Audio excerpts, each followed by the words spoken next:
forward to. Wonderful. Thank you. I'm just going to share my screen and then we'll get started. Just a second. Lola, I am going to put you as co-host. If you see as co-host, Lola, you should see if somebody tries to join, you should be able to admit them. Okay. Okay. It should pop up on the screen and then you just click admit. Okay. Now I will share my screen now that we've got the administration stuff organized. Okay. So there we go. So welcome. And thank you for joining us on this special virtual event to remember Canada's 3,749 Royal Canadian Air Force personnel still listed as missing in action from the Second World War with no known grave. My name is Dr. Kim Bergeron, and I'm part of the leadership team with the Canadian Remembrance and Recovery Project. And today's Zoom meeting is focused on World War II Canadian Missing in Action Aircrew database and the resources available. And we have an informative discussion by Pat Carrigan, Nova Scotian citizen who is using the resources developed to tell the stories of these missing heroes and an update on the work of our team. For those of you that are joining us, who have joined us before, you will notice that we changed the project's name. The project began in 2023 and was initially launched on November 5th, 2024 as the Acadia University Recovery Program. The project was renamed in September 2025 to the Canadian Remembrance and Recovery Project to reflect its national scope and mission. All right, this is about Remembrance Day. So now this will make more sense. Can you see the Remembrance Day slide? Yes. Wonderful. So as I was saying, Remembrance Day wasn't always called Remembrance Day. It first started being acknowledged in 1919, but it became Remembrance Day in 1931. And over the 106 years it's existed, it has shown flexibility and an enduring term. And now includes Second World War, the Korean War, the War of Afghanistan, as well as from peacekeeping missions and other international military engagements. And so we're hoping if Canada can change how they remember, that we can change how they actually recover and run the casualty identification program. So our project, the Canadian Remembrance and Recovery Project, we're a university-led program that focuses on the historical and investigative research, recovery, and identification and commemoration of Canadian missing in action military personnel. The focus today is on the database, and that database is made up of missing in action air crew, which there's 3,749. There's actually 27,000 missing in action military service personnel. Our project has focused on the 3,749 as a beginning, but certainly through our work, we're going to advocate for meaningful change in Canada for all 27,000. So how do we do that? We engage in policy change. So can everybody see that they can see our 5 focuses? Yes. Wonderful. Policy change. We're advocating for the transformation of the Canadian Casualty Identification Program from passive to active. We're actively conducting research. We're engaging in education and engagement events, such as today. Technological advancement and innovation, promoting and utilizing advancements in forensic and genetic genealogy, anthropology and archaeology, and public awareness. This is our team. I've talked about them. Now you can understand what they look like. Unfortunately, as I shared, Erin is stuck at an airport and June had a conflict that made it so she couldn't join us today. So we work collaboratively and build on our strengths. So this is the database, and this is where I was talking about what Josh and I worked on. And you can, we've got tools and resources there. We have also created lesson plans. So Mrs. Reeves, if you haven't looked at them, there's lesson plans ready to go to teach children about conducting historical research and how, and some of the history, particularly about the Royal Air Force Ferry Command, which is one of the largest air crew in World War II. And we also have, as you can see in the menu, we have a research guide. So the research guide is what has been developed to help people conduct historical research. And that's really what Pat's going to talk about today, is how she used the research guide and some of the tips for conducting historical research. So the students on the call take some notes, because Pat is an expert in very knowledgeable in this work. So just give you a brief update of how we've done since we launched in May 2025. 28 names are currently being researched by 6 people. One person is working with a group of 15 people. So a Legion actually took 15 names, and they're working as a group on researching them. And this slide shows you what our database looks like and how it's organized by province, and how many names are within each province. And so you can pick one that's close in your community or within your province. 5 stories have been completed. 1 story has been published and released. I'm working on validating and verifying the information, formatting the stories, and hope to get them up in the next couple of weeks so that there will be completed stories. So I want to introduce to you now Pat. For 35 years, Pat has actively researched her family history. And when we launched the database in 2024, she used her research skills and knowledge to complete 5 historical reports. She is the first person to have their report published on her site. Pat will share with you her experience and offer tips for conducting historical research. So I'm going to stop sharing my screen and invite Pat to share her tips of conducting historical research. And if you have questions for Pat, you can put them in this chat, and we will get to them after Pat's presentation. And we'll have a dialogue with Pat after she shares some of her tips. So I'll turn it over to you, Pat. Thank you, Kim. As Kim said, I've been researching for about 35 years now, and I've done a lot of personal family. I've done a few that I had no connection to, and I want to share one of them at the end of my presentation, which was very meaningful for me. I've worked on a great uncle who passed away in the First World War, and when I started, I only knew his name and that he died in the war.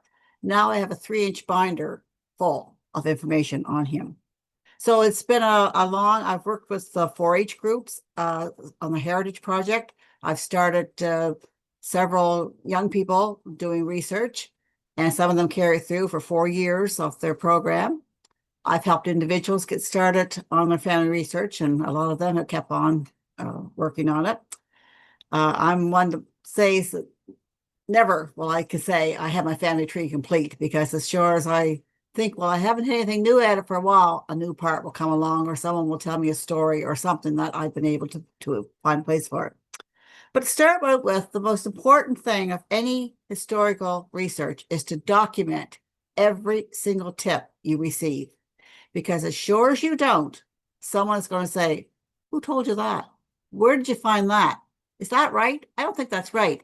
And I have my notes, I have my outlines that I can back up whatever I say as what I've put down as the truth, being as truthful as possible.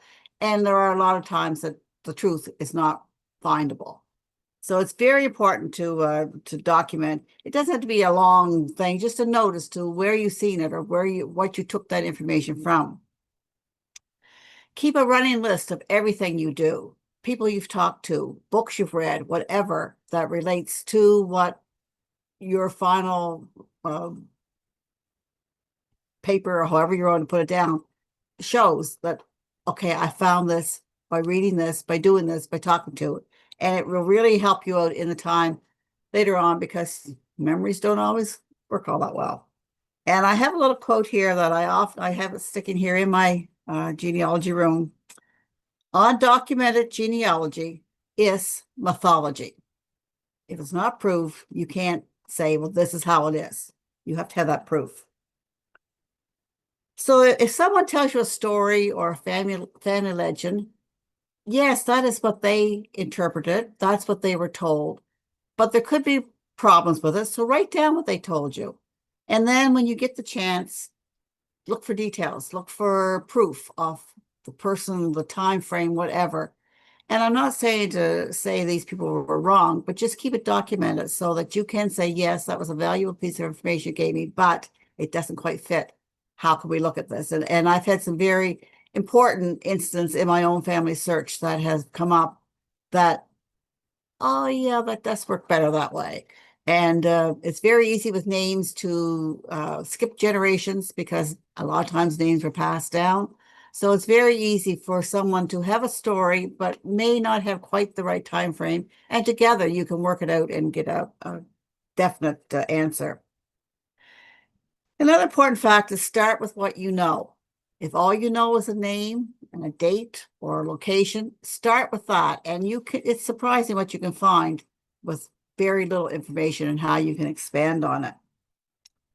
Here in Canada, our primary sources are, one, the census records, but those aren't always correct. They're to the best of the acknowledgement of the census taker. You'll find spelling mistakes. Oh, that isn't how you spell that name. Well, that's how that person wrote that name down. And especially when we had early settlers that were, I have descents from German and French. So when they told their name, the English-speaking people that were taking the census wrote down what they thought it sounded like. And maybe not all of them were all that educated too. So sometimes you'll say, okay, that's not my person because that's not spelled right. And then we also have the transcriber to come in there, the transcriber who has taken those records and transcribed them. And they may have someone down as John, and it was Jane. And when you look at it and say, okay, they got an F here for female, not M for male. So you start looking at, how could they make that mistake? And it was just the handwriting or how they read it, or even how they wrote it down and afterwards. Your census is a great source of information, especially with our missing air crew, when you can tell what the parents' occupations were, where they lived. So it gives you a bit of a civilian outlook on the civilian life of that individual. And keep all that in records, and it helps when you start telling the story of your person. Sometimes there's listing more in the household than what was actually there, because some, I'm going to say mothers, I might be wrong saying this, didn't want to really say their son had moved away and was working somewhere else. So she still said, oh yes, John still lives here. John may not have lived here for 10 years, but she thinks he's still here. Census can be wrong in the ages that they give. It can be someone may have only aged, the census for every 10 years, and someone may have only aged 6 years, or they may have aged 12 years. And a lot of times that's just a quick calculation, maybe on the behalf of the census taker or the person giving the information. Or you get into the facts where there's a wife may have been older than her husband, and as time went on, she felt she'd like to be same age as him, so she either advanced her age or decreased her age. It depends. Another primary source is church and baptism records. That is generally a better source for an actual date, because it was written down at the time of the baptism. So you've got that second year written down as to when the baptism took place, although they didn't always take place within the same year, but it still gave you a bit more. It will generally give you the two parents' names, and sometimes it will only have one. And some people don't like to hear it, but yes, there were illegitimate children, and it's often written that way. But you have to question it all and then look at the circumstances of how it was done. Burial records are often very good, and they sometimes come in with the church records.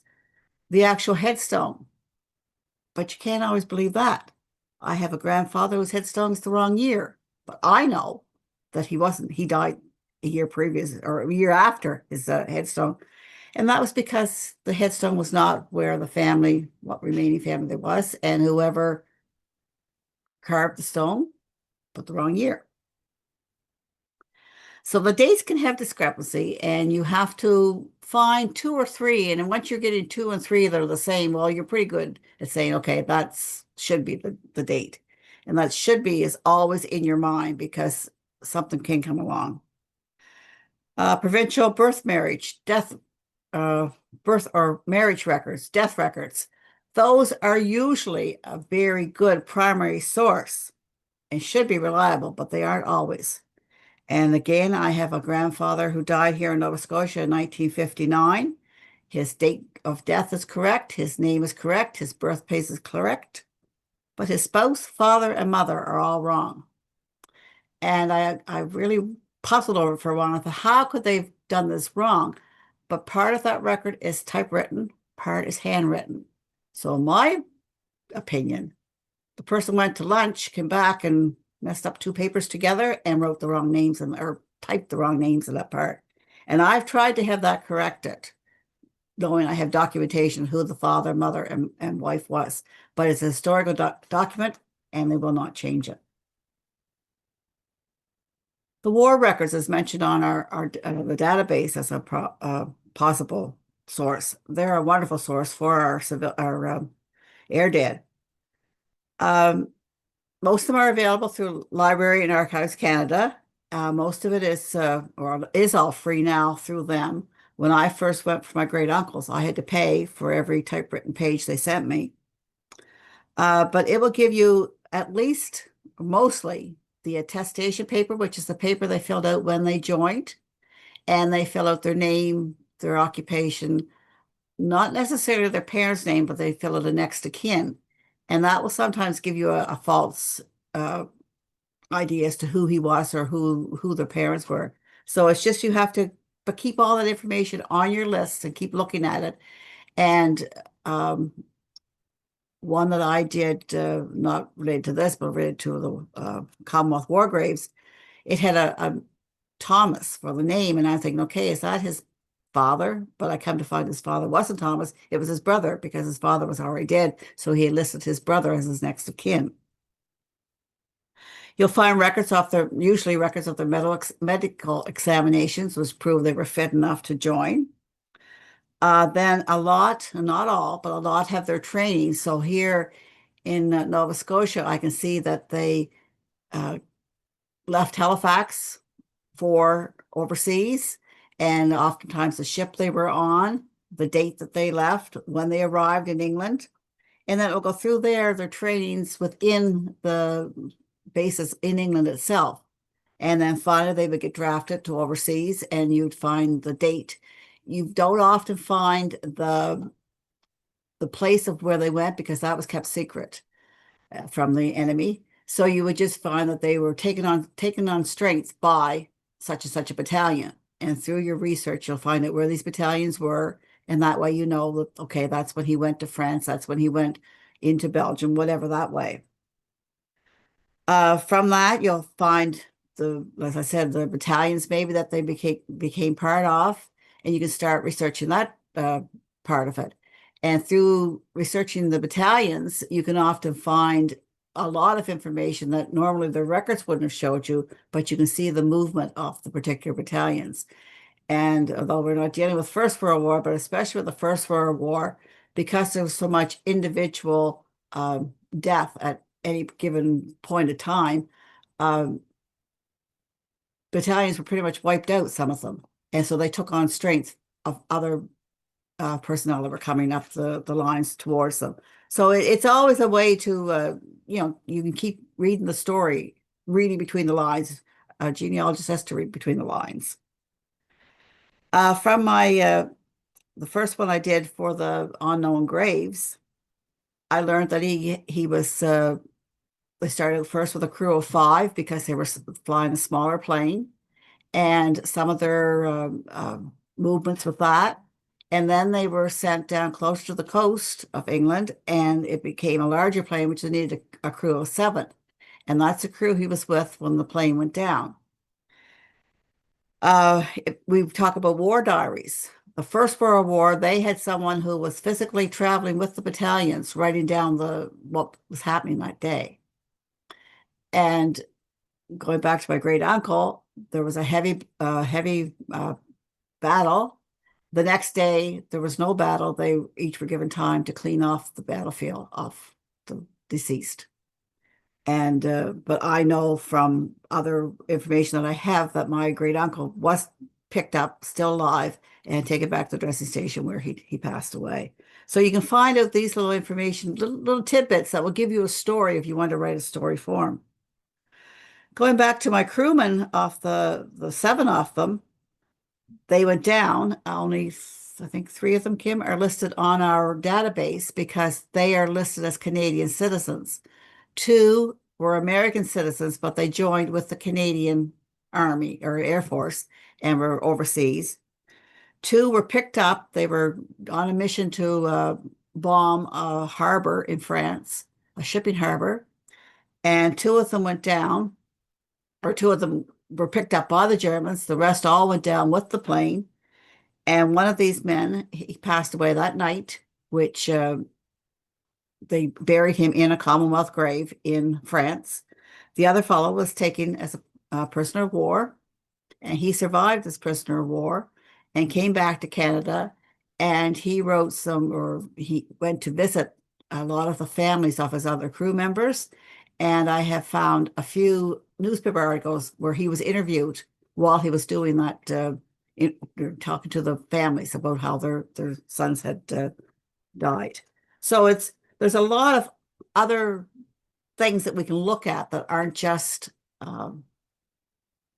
what we find when we very first start looking at that name. And you'll find with a lot of your names on the database, all you have is their name and I think the regimental number, where they were from. Now, my one that is published now, he joined in Toronto, but he was from Amherst, Nova Scotia. He moved here to Pictou County, Nova Scotia. And by reading through through the census records and trying to make sense of this, and I put together, that's the first thing I do with the family, with the person, is write their name in as a child. Then I try to identify parents, I try to identify siblings. And I found that his nephew lives in the same community as I live in. And, so I contacted them and I visited with them. And the picture that's on his story is the picture that they gave me, which is a far better picture than anything else I could find of him. So going on to the Commonwealth War Graves Commission, they put up most of the headstones that we see when we see pictures of the cemeteries in France, Belgium, even in England, these places. They are military personnel that have died while in service, and they're buried there. The Commonwealth War Graves Commission is the first headstone that someone's giving now with all of our unidentified crewmen. They're not identified, so they are on memorials that have been put. But the ones that actually a body was buried, it has a Commonwealth grave. And those markers, those headstones, are put up regardless of rank, exact same headstone, regardless of rank or the circumstance of death. Their records extend beyond the final dates of the war, generally by a year or two, a couple, or I think maybe 3 years as far as the First War, because they go up to 1921, and the Second World War goes up to 1947. And that's to allow for people that maybe had a disease or something that they caught while they were in service, or an injury that they didn't die of right away. Going back to my war graves, I have 15 graves that I'm responsible for here in Pictou County, Nova Scotia. And one man, he was fighting on the lines and he received a gunshot wound to his head. He was invalided back to England, and he developed a hearing loss and he didn't walk steady. So it must have been a brain injury sometime, but all they classified was a gunshot wound. And he was invalided before the war was over back to Nova Scotia. And a month after he was back here, he died of a stroke, which was the brain injury that he had. So their graves commemorate up past the actual conclusion of those wars.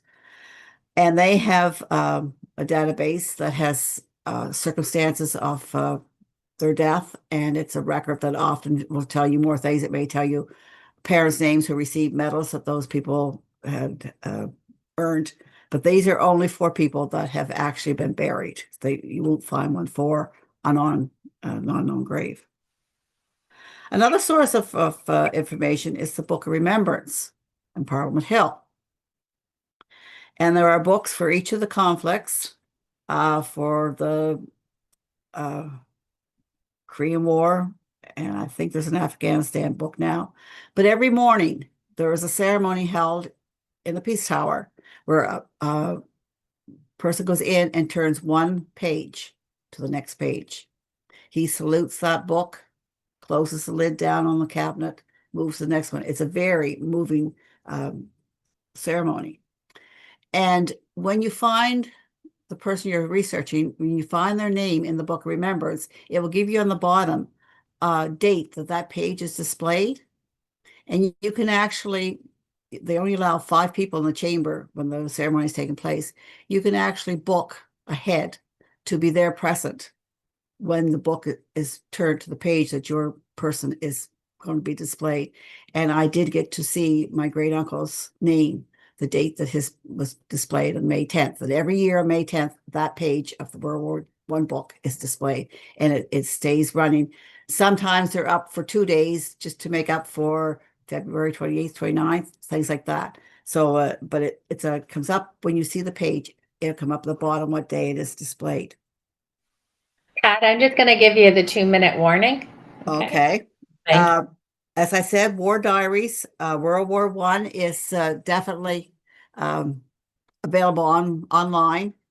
When I was researching my lost air member, I went on to a British one. It wasn't as much detail, but it gave the end result of each day's mission, and it told about that plane didn't come back.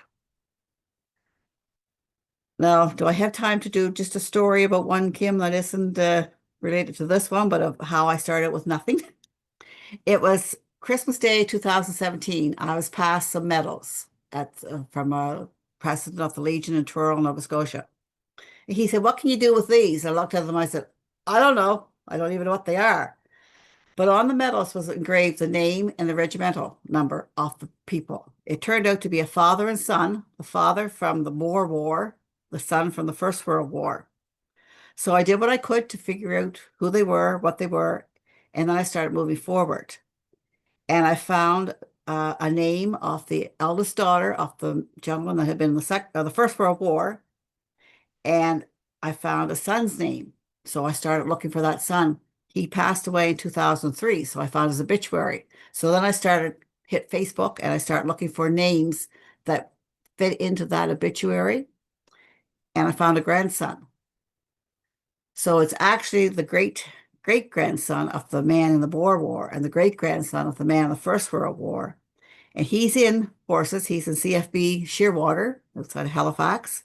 And I was able to return those medals to the family or the Legion. I turned all my information over to the Legion, and they contacted him because I just found him on Facebook. I did what strange woman going on his Facebook and saying, "Hi, I know who you are."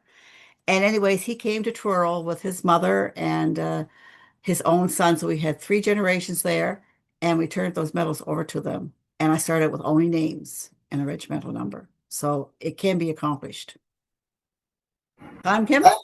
Yeah, thank you, Pat. That's wonderful. And just to fully explain some of the work Pat does, not only does she do family genealogy and research Aircrew with our site, she's also looking after the grave sites of Commonwealth graves in Nova Scotia as a volunteer. And you heard that she's part of the Legion. So she's very connected and dedicated for over 35 years doing this work. And we're very grateful that she's decided to be part of our project.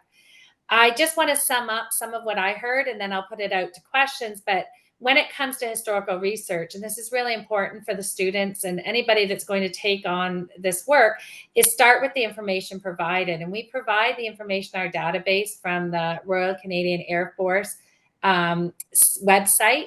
We've just formatted it so that it's by province. Check the census records, go to the library and the archives, the Book of Remembrance, war diaries. We give lots of links.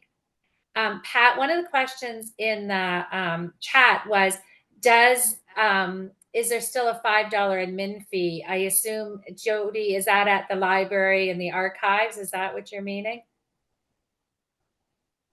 Yes, I go through the access of information. Okay, yeah. Because a lot of the soldiers that I look up, I'm not a relative.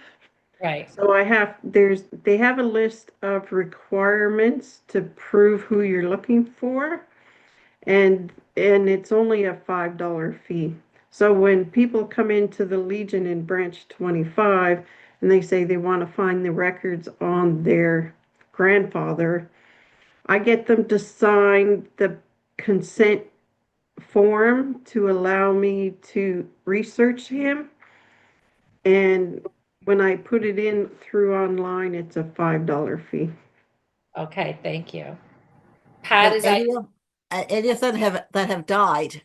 No, I'm not sure going through that, but going through Ancestry, and I got a little curb on that. If they're passed, especially if they passed in the war, their records are on Ancestry, and by being a member of Ancestry. And I just want to say a very short part on Ancestry. Don't believe it all, because nothing has to be verified to go up on Ancestry. And it can be quite a bit of mistruth. But the First World War are all accessible on the Canada Library Veterans Affairs site. And you can search their database, and you don't have to pay for their records. When I had to pay for my great uncles, it was before they were put online. So they're digitized, where the Canadian ones, as near as I know, are only digitized for the dead ones. So I could be wrong. Yeah. So we try to, in the guide, provide all the free resources that are available, with the caveat that there may be small fees. Like if you want them to send you paper copies, sometimes that charges a fee. If you're able to travel to Ottawa, you can freely go into the building and photocopy the stuff yourself. But if you use our guide for conducting historical research, you will see that a lot of what we say is all the free methods available, so that you can go to Ancestry if you want, but it's cost prohibitive for a lot of folks, and schools can't have those kinds of subscriptions. So we've really researched all that's available in Canada. Before I move on to the last part of the presentation, is there any other questions for Pat? I see some thank yous, Pat, in the chat. Thank you for sharing your experience. Some of the schools had to go because they have to go to their lunch. But is there any other questions for Pat?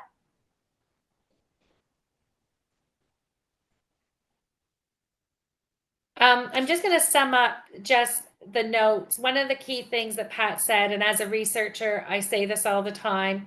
Lola has heard me say it several times. Take notes and keep notes. Keep a notebook and write it down, or keep a digital copy somewhere of what you did on that day. What did you hear? Who'd you hear it from? It may sound insignificant at the time that you hear it, but often when we go back and read our notes, it often verifies or helps lead us if we feel we've hit a roadblock. So note taking, and that is actually one of the first tips in the resource guide. So I'm just now going to share my screen, my whole screen. If you cannot see the slides, please let me know. And I just have 2 more slides to share with you, and then we'll open it up for any questions or comments. So not only do we, so you should see on your screen, tell me if you don't see our other efforts. Everybody see our other efforts? Yes. Wonderful.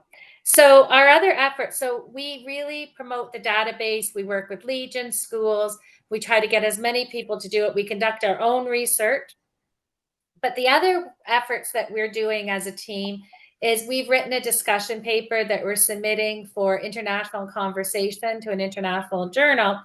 Right now, as I said, Canada's approach to the casualty identification is largely reactive. It's responding only when remains are discovered by chance or by others. And we're advocating for a shift for an active recovery program, and one that seeks out opportunities for recovery based on solid historical and investigative evidence. And so we are advocating for this policy change using academic means. We show that there's a need for it now. There's urgency in action, given our changing demographics. People are aging, and we need to model equality in death and obligation of care. And the technical advances have changed so much. And we offer practical solutions. We know that some of the barriers to policy are related to diplomatic and resource barriers. And we offer a way to reimagine a distinctly Canadian approach to the remains. So we're trying to show that there is another way for Canada to do it. And other countries are revising or updating their casualty identification programs. And so we are following and developing partnerships with those countries. Our other efforts is that we offer experiences for post-secondary schools. Both Aaron and I are associated with universities. And so we can, and Aaron is part of another country's active mission. And so we can offer field schools for active pre-planned recovery missions. We have one actually coming up in the spring of 2026. The other thing is we are writing a case study paper, an academic paper. Our team had the opportunity to be part of a forensic archaeological pre-planned recovery mission for a World War II missing in action service member that another country was leading. And they invited Dr. Aaron Taylor and a student that is part of our project to be part of the mission in the Philippines. So we're writing up, what does that mean as Canadians to be part of that? And it's through these field schools that we're training the next generation of Canadian forensic archaeologists and anthropologists in this work. And the hope is that they too advocate for this change. So I'm just going to thank you, stop sharing my screen, and open it up for questions and comments and thoughts. I have a question. Who's speaking? Jody. Yeah. Wonderful, Jody. And other legions, and we have a headquarter legion member here too. Yeah. I work on my local records. So in our military museum, I tend to focus only on our local military personnel from all the wars.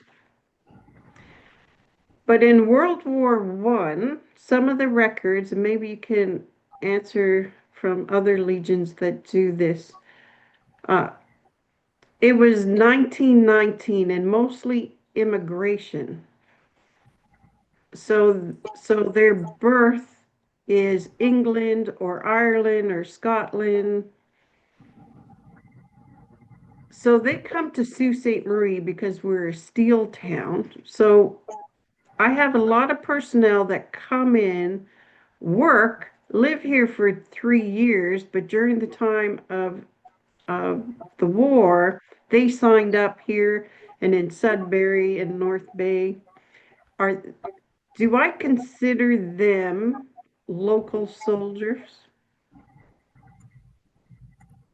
I would say yes. Yeah, They fought for our country. They're registered from that town as fighting for our country.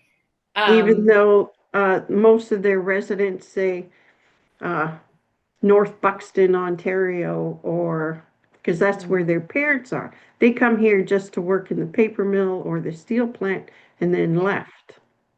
Yeah, and I guess it goes back to the records. If what they listed as their hometown, and World War I is tricky because it wasn't, especially when it comes to soldiers, there's a lot of data gaps.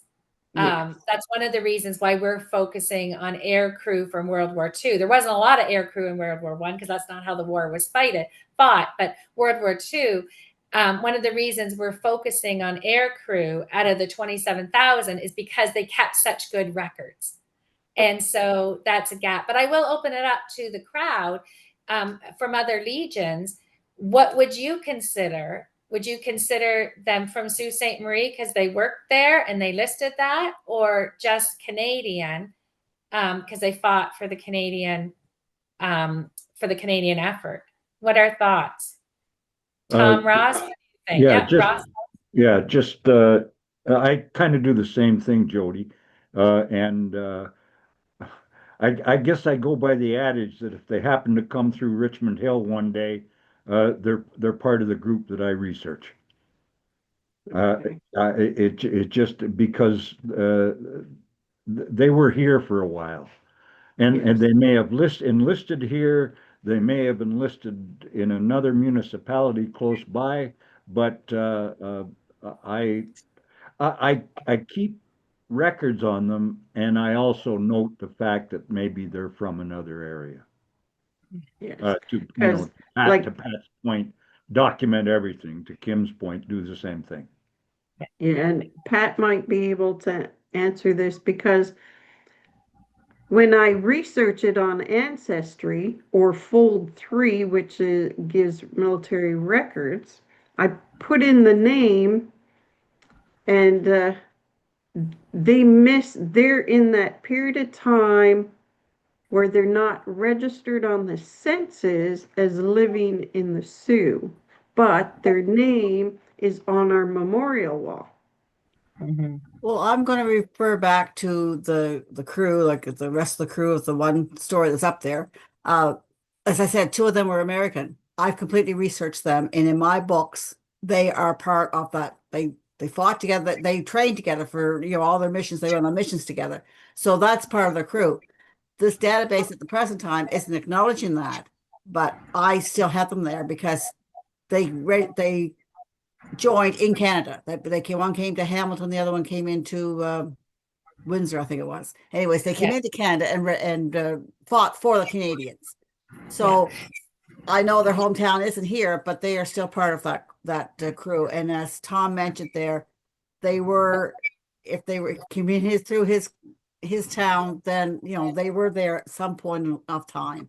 And I can't see any problem with the Legion putting them in the hometown they were in.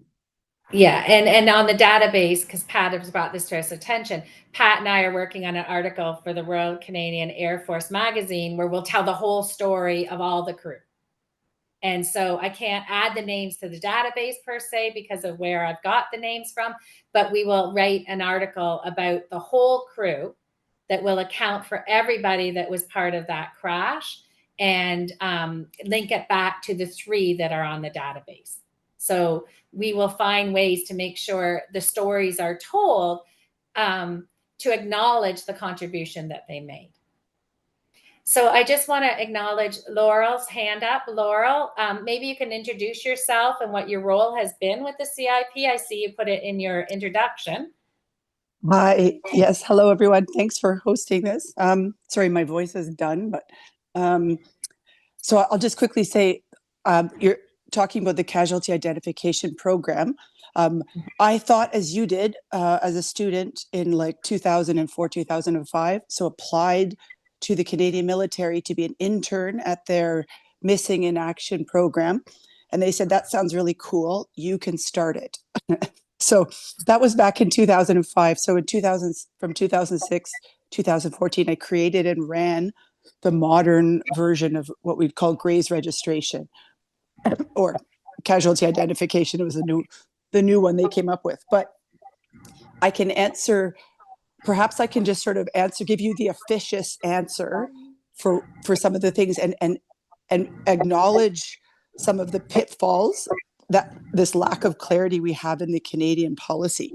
So Canada officially recognizes people who fought for their forces. So when we talk about Canadian veterans, they include Americans, Brits, Aussies, Norwegians. They don't care.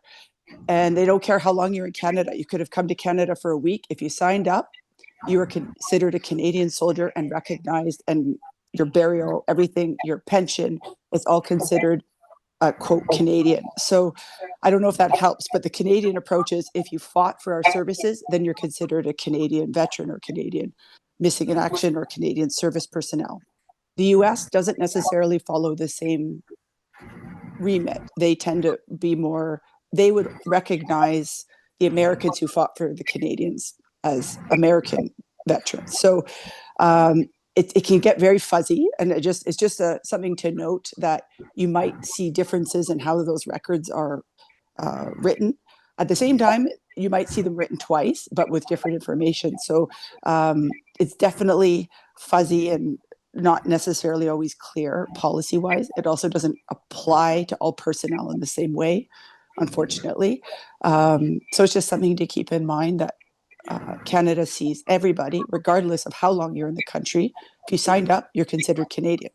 So I don't know if that solves the problem of the Sioux as well, that they will be in the records and they'll be remarked as that, regardless of their citizenship. Yes, in part, yes, just like Ross was saying, because because we're Legion, we tend to focus on local records, local soldiers, and they're from all over the world. So so I always had that question: do you consider them? Yes, they're a Canadian overall soldier. They fought for Canada. But do we consider them a local soldier because they were here for a brief period of time? If I could just add to that too, that one of the things that I always run into is we have a young fella who was killed at EAP, April 23, 2nd EAP, and he's on our cenotaph. His brother was living in Richmond Hill at the time, and he enlisted in Richmond Hill, but with another organization.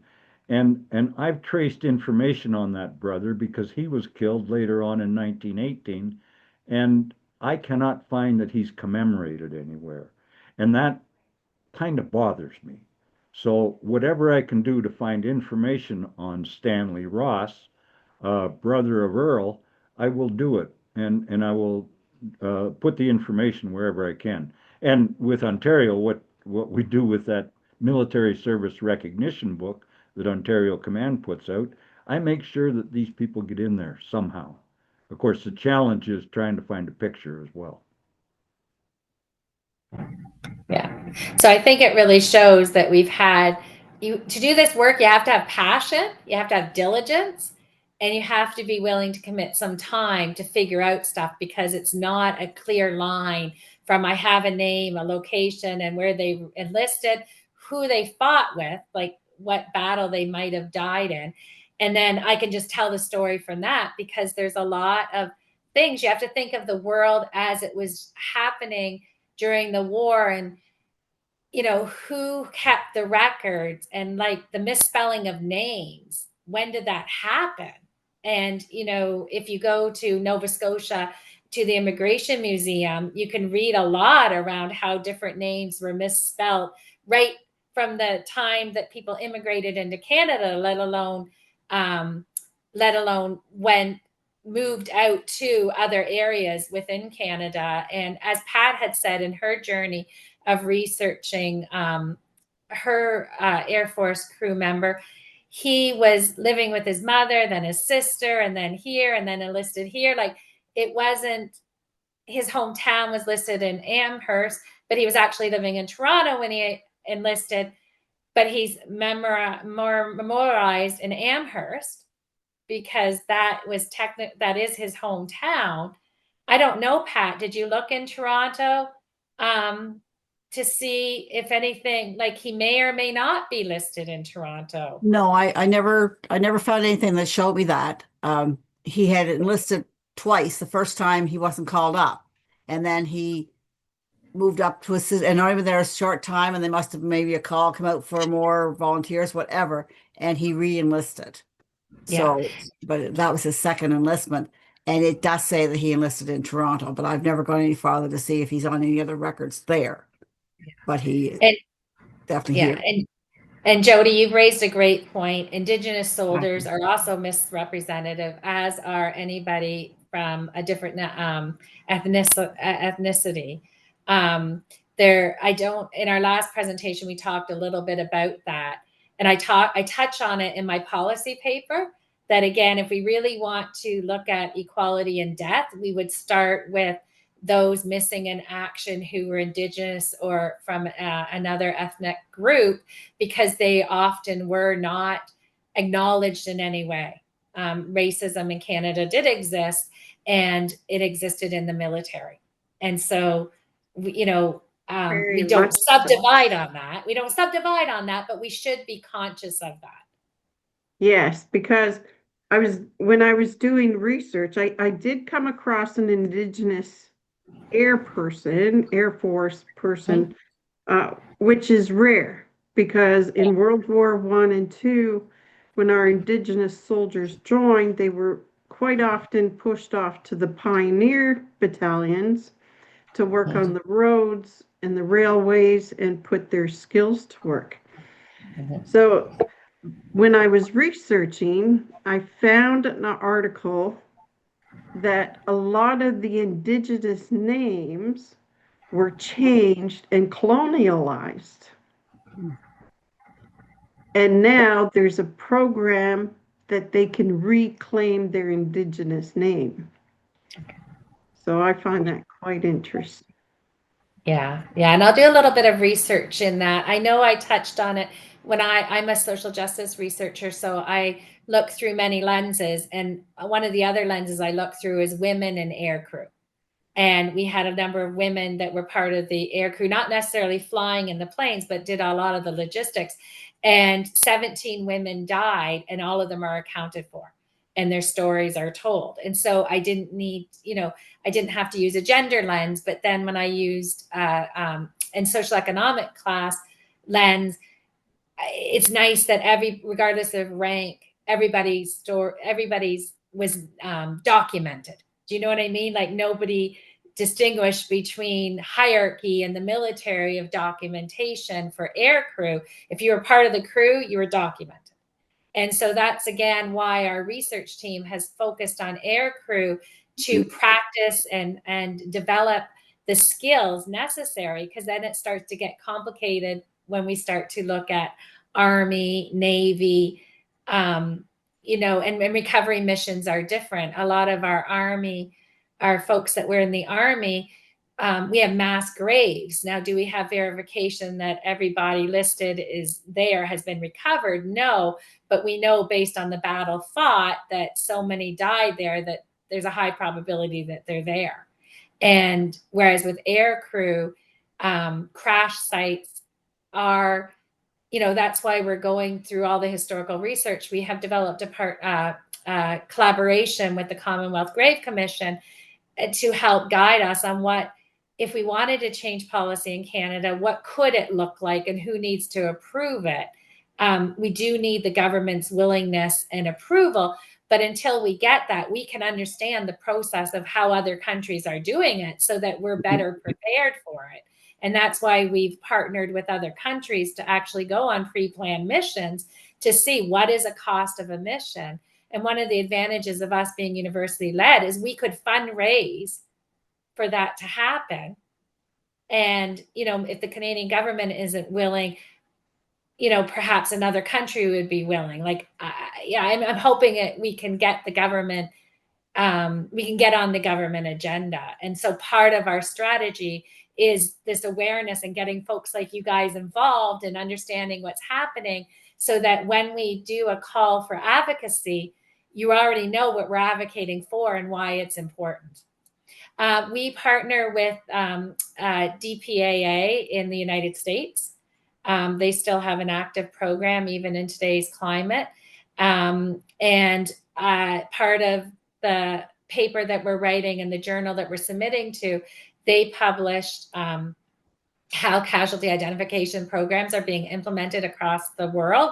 And so we have identified some countries like Austria is revitalizing their and reimagining their program. So we're starting to develop partnerships with Austria to see, well, how are they getting political will to change? Australia, I think, is another country that is changing their policy. So we're just slowly trying to get to know some of the other folks and saying, how'd you do it in your country? And how do you get political will to make this happen? We have written to members of parliament to say who we are, what we're doing, and what we would like to see. We haven't got a response, but we sort of do it from all different avenues. And we want to identify that pre-planned mission that could be viable to do a recovery mission for. And so that's why we're starting with the historical research. We can't just pick a name and say that's a viable recovery mission. We have to keep telling the stories. Laurel, I'll let you go and then we'll do closing remarks. Laurel, you have a comment? Yeah. Sorry. Yeah, just because obviously I had to deal with this question 20 times a year. So I would say the primary reason at the time, because when I started, it was just me. So I was running the whole program. I had to plan all the funerals, do all the research, do all the, like, everything.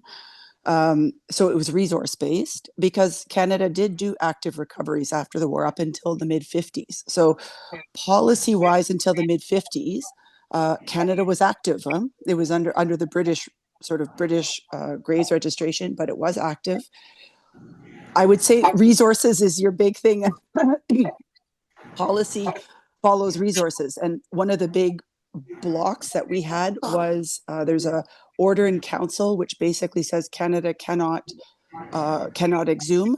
So for those graves that are already buried, plus the Commonwealth war graves, there are some considerable policy and even legal blocks, which sort of were put in place in the sort of the 70s. So I think you definitely have a challenge there, because of course it's expensive, and which is always concerning. But I think like I said, Canada used to have an active program. So there's definitely an avenue there, a possibility, and finding out what those blocks, what those legal and logistical blocks are. But yeah, I wish you well in it, because it's something obviously I always wanted to do and just couldn't do. So I wish you luck in your efforts. Yeah, thank you.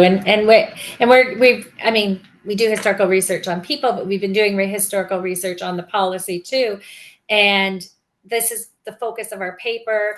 I will let you know if it's accepted for publication. We're hoping to submit before the end of the year, and it takes about a year to publish. Once that's published, then we can start to shop it around to different political folks to say, okay, here is some evidence. So thank you, Laurel, for your comment. We have been researching some of the resource barriers, and given that we're a university-led program, we could overcome some of those barriers if they would allow us to do the work outside of the national defense. And so that's what we're proposing. But for today, I just want to say the database is there. Please use it. I will connect up with the students that were on today, with the teachers. Please promote it to the teachers, anybody with the Legion. I'm trying to get on the, if anybody can help me or has an in, or the person that's on the call that's from the head Legion office, I really want to make it part of the Legion Foundation educational guide that they give to the teachers about our database. I have a one-page addition that I'd like to make to their resource guide to help teachers get access to our database. I just haven't been able to get traction there to make the change. But we are targeting teachers. We're figuring out how to access school boards to get it to teachers. Right now, we're doing it one grade at a time. And we're using it within the university system. So Aaron, when he teaches classes that are appropriate, he gets university students to research the names. It's bottlenecked right now because I'm the only one verifying all the information and then getting the stories up. So I do it as quickly as I can, but I do this work off the side of my desk. It is not my full-time position. It's just one of the research projects that I'm involved in, but my heart is in making this happen. So we're all in it for the long haul. So I want to close our ceremony right now. You have my email if you have anything you'd like to say. We will continue the dialogue. I am here as a resource, and certainly Pat is here as a resource. I can hook you up with Pat if you have more questions. And please use our resources and promote our project. Thank you so much.